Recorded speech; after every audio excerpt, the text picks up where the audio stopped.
hear me unless I do this, I'm sure. Yeah, I'll grab that so you can hear me. Hi, Wileys, how are you? Good. How are you?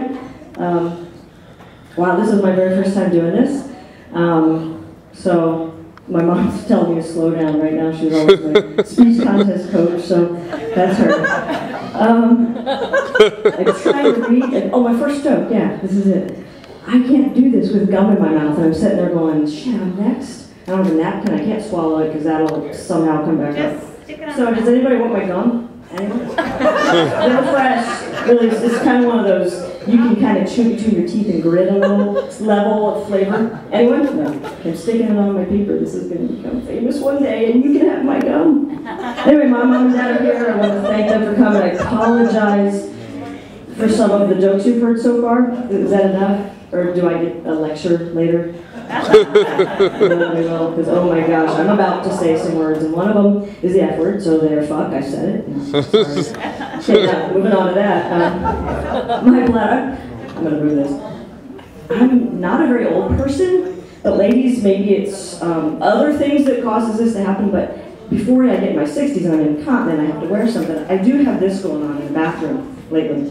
You pee and you know you gotta pee and you're peeing, and then you know there's going to be a pause, but you know you're not done, right? So I thought about it when I was making popcorn the other day. Wow, peeing these days for me is like making popcorn because you have to kind of count when you feel that pause. You're not peeing anymore, and you count 1, 2, 3. You peed a little bit more, so you know you're not done, and the popcorn's not burning. And then you think you're done. Here's one. Here's a good one for starters. Yeah, you think you're done, and no, you wipe. And you pee on yourself, yeah. And you gotta get all the way to the sink before you can wash your hands. But lovely, lovely. And that's just a thing for now for my age. But ladies, I want to ask you a question real quick. Are you the kind of person in the bathroom after you've done and you gotta wash your hands now?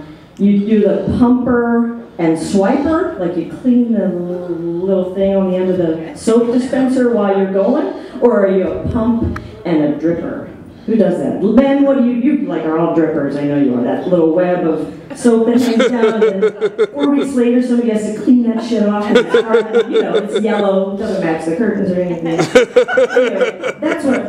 that's the thing, but here's my grossest moment, and it's, you're the first shower of the day, so 4 or 5 people have showered the day before, and you're in the shower, you have all the hot water that's been saving up overnight, and you look at that bar of soap, and what's all over it? 4 or 5 people's pubic hairs. They're crusted on there because it's overnight now. And this is like, oh my god, I gotta touch it, and I gotta get it wet, and I gotta get those things off. Does anybody use a bar of soap that has somebody else's pubic hair on it? Anybody?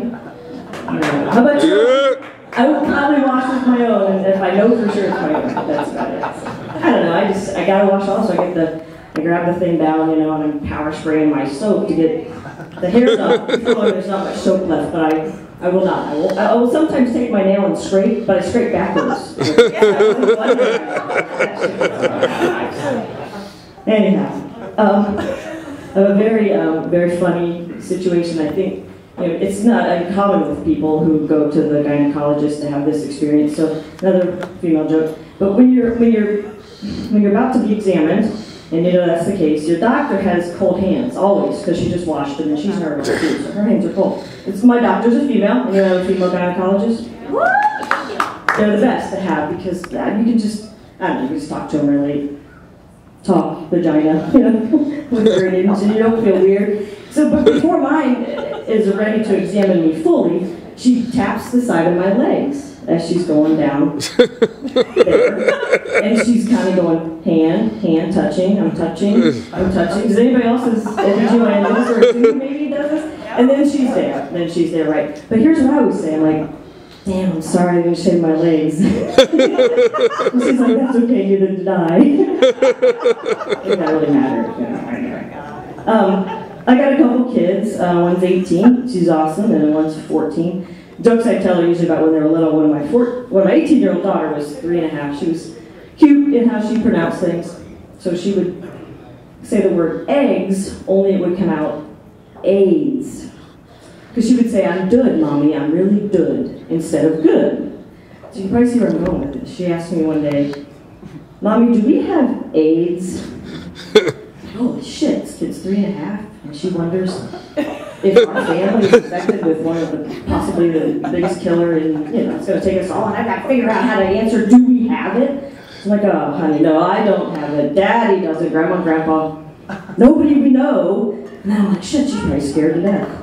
And I'm like, but it's okay, because whoever has AIDS, they're really good people. They're really nice.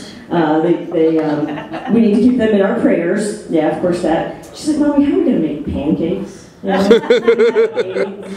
Eggs, pronounced. All right. One more thing with my dad.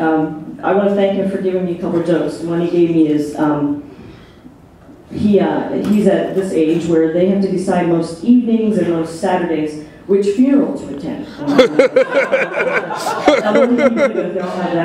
Most of them I don't know. And the funniest story I have is about my son, who was going to go to his first funeral ever, and it was one of those relatives that he didn't really know, so it wouldn't be a crybaby scene, but he was old enough to figure it out and go up and go through the ropes and all that stuff. So he gets on the phone with me afterwards, and he's like, Mommy, I don't know. They said Uncle John died of a head injury. And I think I got this whole thing figured out. I walked on around, I visited everybody, I went up to him, and I think he got his legs cut off, because they only had the top half of the casket.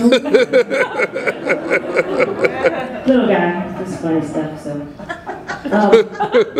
One of the funny things, too, is my dad has to have me get this joke in, and I don't know why I'm referencing him so much. My mother's the comedian, my uncle, he's here, and he's funny too. But my dad always wants me to tell the Richard Cranium joke.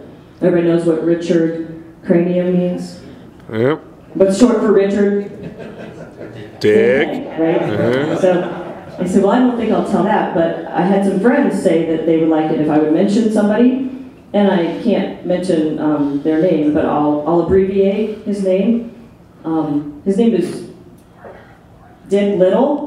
That would not be Richard Miner. I don't know who that is. So I wasn't supposed to mention him, but you get it now, Dick Little. So that's this friend of mine's ex-boyfriend's new nickname. So thanks you all. I've only gotten like halfway down my page, and I have 75 pages. So I'll see you later. All right, thank you.